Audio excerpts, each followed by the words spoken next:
9th class में बच्चे ध्यान देंगे बेटा, उनके लिए आज हम कार्य सामर्थ्य और ऊर्जा वाले चैप्टर से 2-3 क्वेश्चन आपको दे रहे हैं और ये क्वेश्चन बेटा अति महत्वपूर्ण है, उसे ध्यान से आप फॉलो करना। पहला क्वेश्चन लिखा गया है बेटा कि कार्य क्या होता है, ये किन किन बातों के ऊपर निर्भर करता है और इसका CGS पद्धति में और MKS पद्धति में इसका मात्रा क्या होता है। देखिए बेटा, कार्य का मतलब होता है कि किसी कर्ता द्वारा किसी वस्तु पर बल लगाकर उसे बल की दिशा में विस्थापित करने की क्रिया को कार्य कहते हैं। किसी कर्ता द्वारा किसी वस्तु पर बल लगाकर उसे बल की दिशा में विस्थापित करने की क्रिया को कार्य कहते हैं। बेटा, कार्य बराबर होता है बल गुणे बल की दिशा में विस्थापन।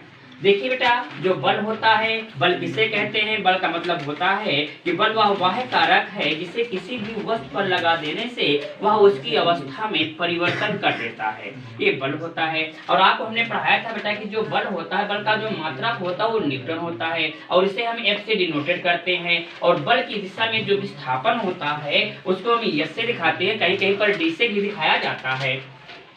जब बेटा यहाँ पर लिखते हैं W बराबर F cos थीटा हो जाता है और cos थीटा जो होता है वो बल की दिशा में लगने वाला कोण होता है कि कितने अंश के कोण पर उसे विस्थापित किया जा रहा है। जैसे थीटा बराबर 0 है बेटा, 30 डिग्री है, 60 अंश है, 90 अंश है या 45 अंश है, इतने डिग्री के कोण पर हम इसको क्या करते हैं बेटा? डिस्प्लेस करते हैं।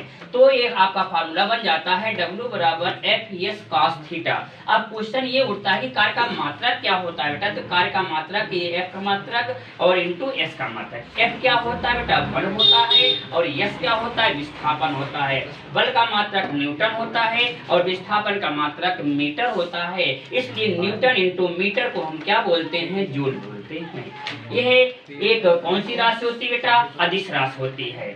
ठीक, राशियां कितनी होती हैं? 2 होती हैं, एक सदिश राशियां होती हैं और दूसरी अदिश राशियां होती हैं। सदिश राशियां किसे कहते हैं? वे भौतिक राशियां जिनको व्यक्त करने के लिए परिमाण और दिशा दोनों की आवश्यकता होती है, उसे हम सदिश राशियां कहते हैं।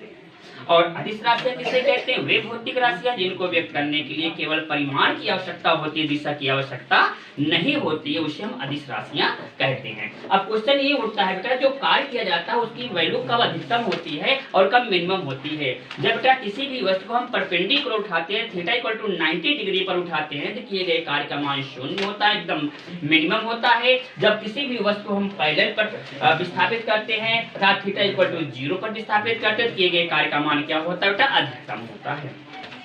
अब आता है कार्य का मात्रक न्यूटन इंटू मीटर, ये जूल होता है या एक अदिश राशि होती है। 1 जूल में 10⁻7 अर्ग होता है। ठीक, CGS पद्धति में कार्य का मात्रक क्या होता है बेटा? अर्ग होता है। फिर अगला क्वेश्चन आता है कि गतिज ऊर्जा किसे कहते हैं और इसका स्रोत बताइए। गतिज ऊर्जा का मतलब होता है किसी भी वस्तु में गति के कारण जो कार्य करने की क्षमता उत्पन्न होती है उसे हम गतिज ऊर्जा कहते हैं।